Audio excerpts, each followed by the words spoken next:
Hello and welcome to the Drawing Room Experts. This is Zaib. Hope you guys are doing well. First of all, I would really appreciate if you guys subscribe to the channel on YouTube. If you're listening to me on YouTube or watching me on YouTube, or if you're listening to me on Spotify, click that follow button. Or if you're listening to me on Apple Podcasts or Google Podcast, subscribe, follow, whatever the button says. Just click it. Doesn't really cost you anything, and just gives me a little bit of a push. So, a couple of weeks ago, um, there's this really interesting event that took place in the first world.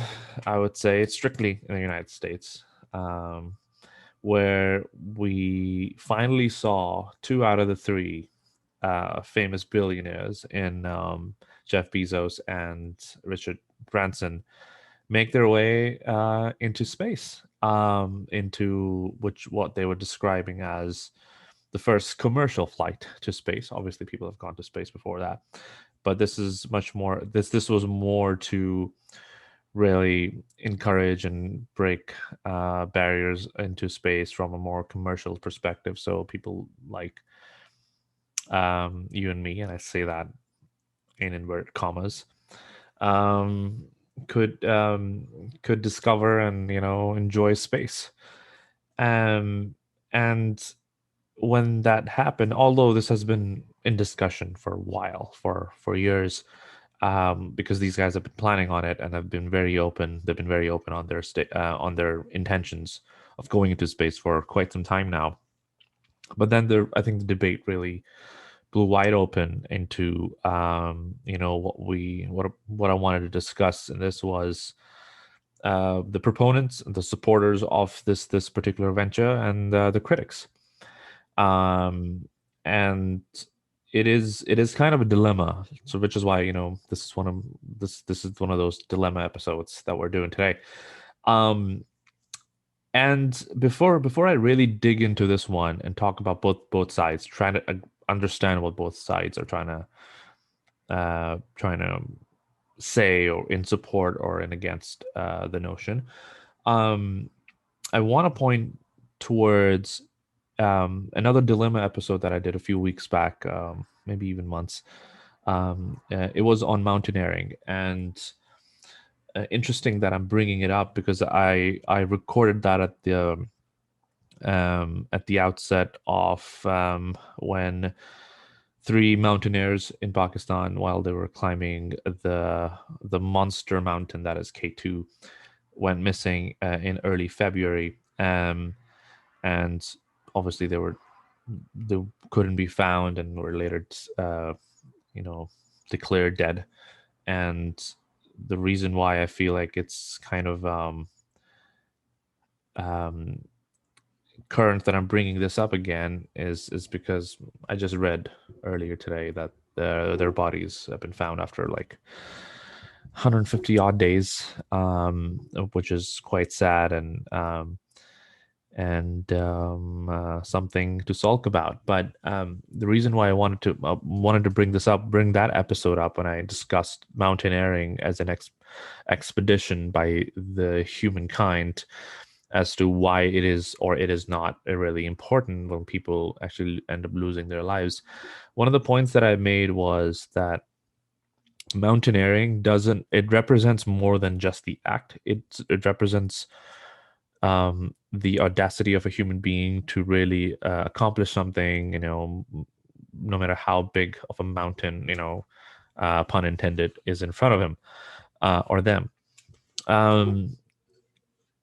But I think if that is considered, or if an act is performed with that intention, with strictly that intention, then it kind of makes sense. It kind of makes sense to see the good side of it, like mountaineering. And I'm comparing mountaineering with now space exploration, which we all know is an expensive undertaking, and but it does really advance the human capacity, really advances the scientific capacity of the humankind, like the whole trip to Mars. um, was an expensive undertaking, but I praised it, and I was, because it just opens up new ventures for us as human beings, to see what's life outside of planet Earth. Um, but that's different from what we're talking about today. The billionaire pissing contest of going into space. Um, well, I mean, let's talk about what really people who propose it, or proponents of this whole or support it, really discuss. But before I get into that, I think one thing that really inspired me to do this episode was one of those clips that Richard Branson just released, when apparently he was talking about going to space way back, and then he ended up making it, so it became like a story of, oh, this is so beautiful that he thought about it and he achieved it, so yay, this is so inspirational and stuff. Um uh, I think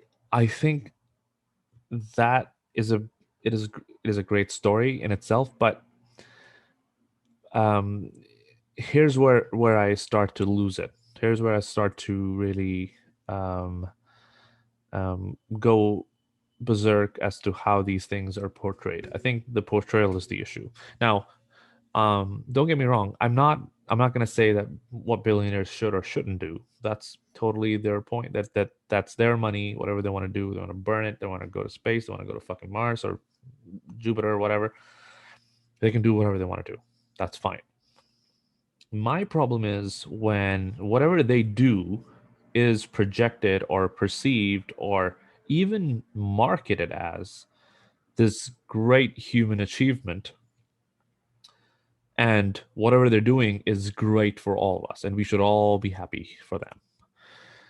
That's where I start to really lose it, because um, what it does in essence, in my opinion, and I'll elaborate on that, is just it's humanizing exploitation, and it's minimizing it. It's minimizing exploitation, and um, this whole idolatry that we have of innovators.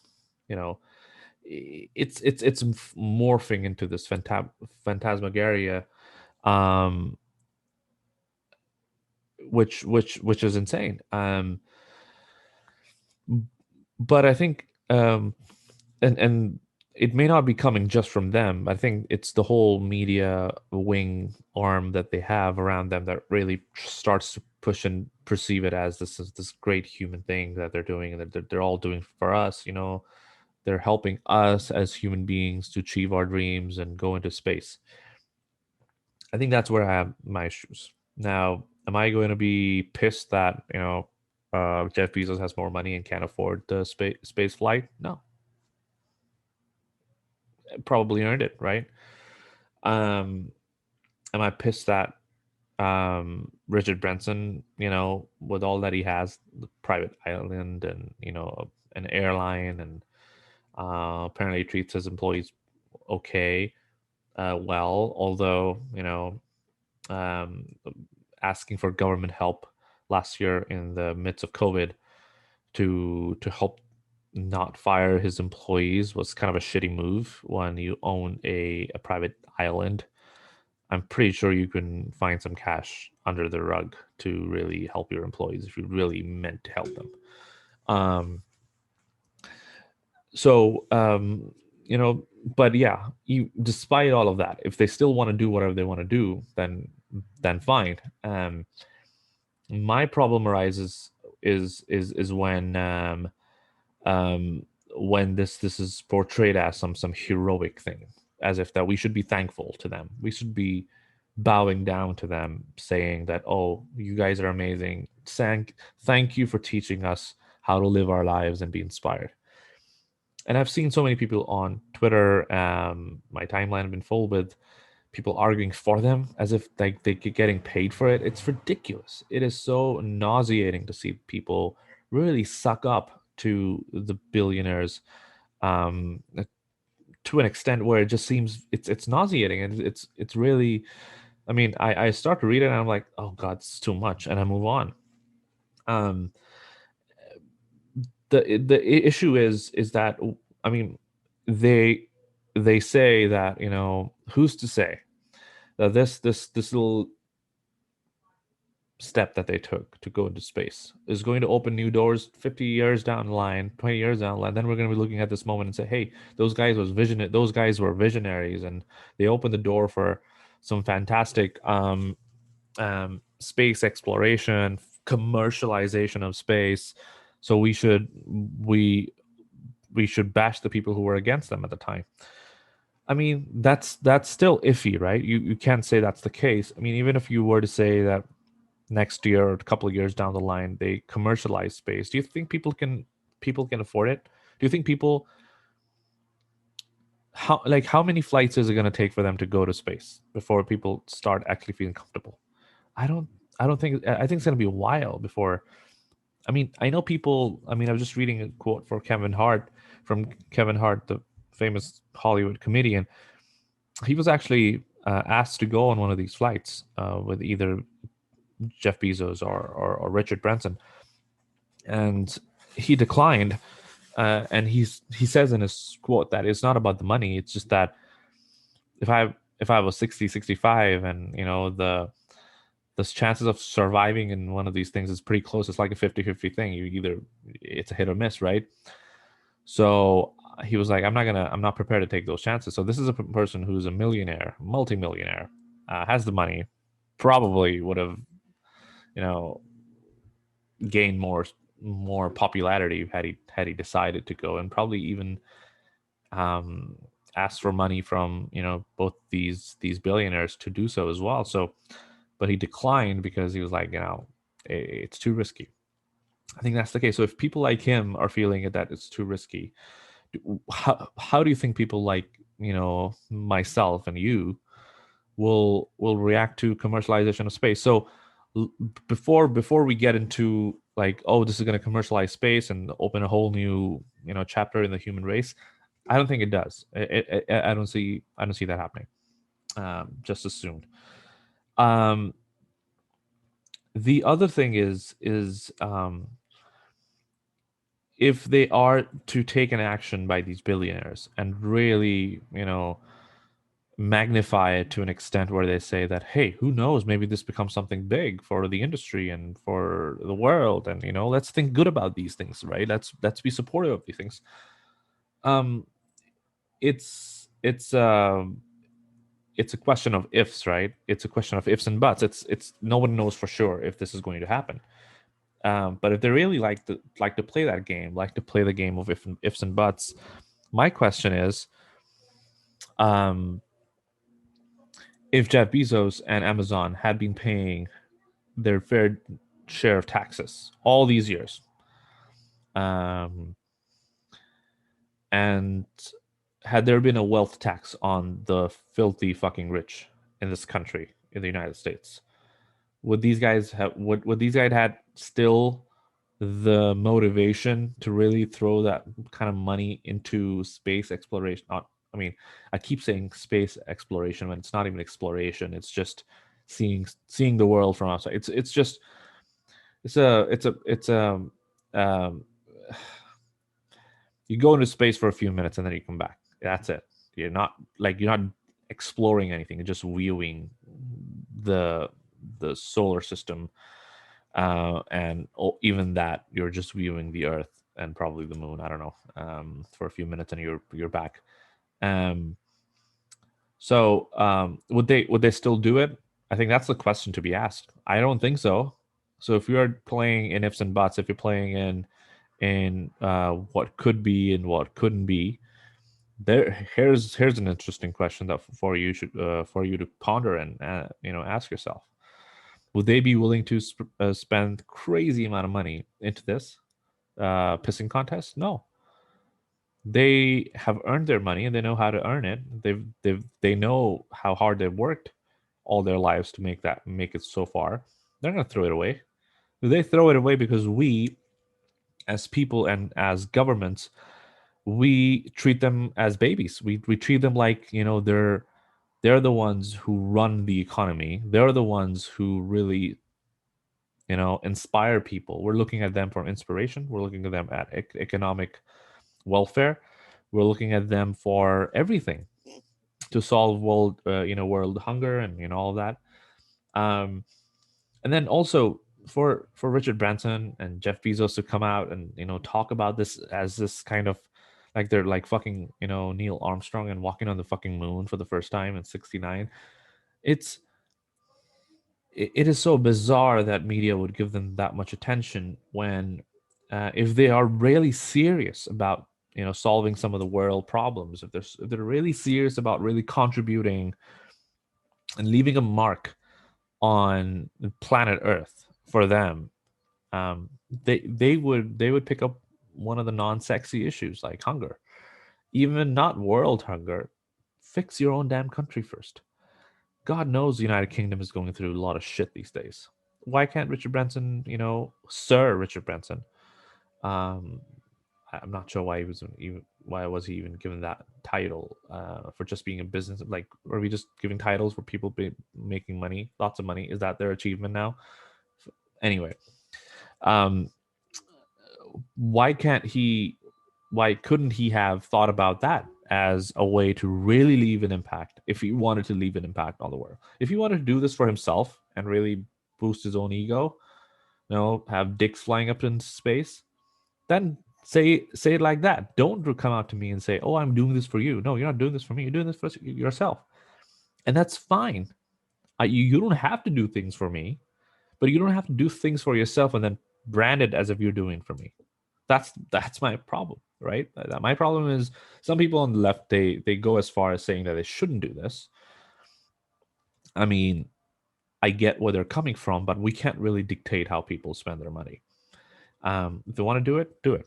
But don't come to me and tell me this heroics tale and that you're some sage and I should worship you and be inspired by you. No, bullshit, right? Um, it's it's it's um it's even more sickening when I see people who've come from humble backgrounds but now found themselves to be in really good times. They've made it done well over the years in their life. Now they're kind of like, because they're part of that club now, they don't want to let go, so they support anything that a billionaire or a rich man does. It's ridiculous how far they go to really feed to that narrative. So I mean, I saw a Pakistani American. I might have even have him on the podcast sometime in the future. So I don't want to name him right now. Venture capitalist. He has been pretty vocal about supporting this flight by those two billionaires, and obviously we can't wait for the third one um in Elon Musk. We can't wait for him what he does next year. So there's still the story is still yet to be told. The dilemma, I think, if I were to really move towards concluding this, the dilemma has been going to space. Is it not every kid's dream to go to space? Yeah, I mean, I would be lying to say if it wasn't for me. I mean, I think one of the earliest things that I always wanted to be, as far as I can remember, was an astronaut, because I wanted to look at the world from outside. Space has this fascination, I'm sure, in every kid's mind. But if you really wanted to really inspire these people to go into space and have them, make it affordable, make it some, like, do something, solve that problem, solve the problem of you know people get inspired by these things. The reason why I couldn't really go and think about astronauts and go into space and all that is because reality, quote unquote reality, hit me hard, and I was like, hey, for me to really make money in this world or do something really worthwhile with my life, I have to do something that's common, right? Like being an accounting or being a consultant, which is what I am. If they really want to inspire people, remove these things that shackle young kids, be it poverty, be it you know wealth inequality, so that they can really move towards these things and say, hey, you know what? Even if I don't make money first few years after college, I'm going to be supported by my government so that I can really invest time into my passions, which could be space exploration, right? That's how you leave an impact on generations, not by fucking going to space for a few minutes and then coming back and saying, hey, you can do it too if you have millions of dollars to spare. That doesn't make any sense to me. Anyway, um, this was today's episode on dilemmas. Feel free to subscribe and support the podcast on YouTube, for listening to me on Spotify, Google Podcasts, Apple Podcasts. Click that follow button, subscribe button, and I'll be back with another one with you guys. Thank you so much. Cheers.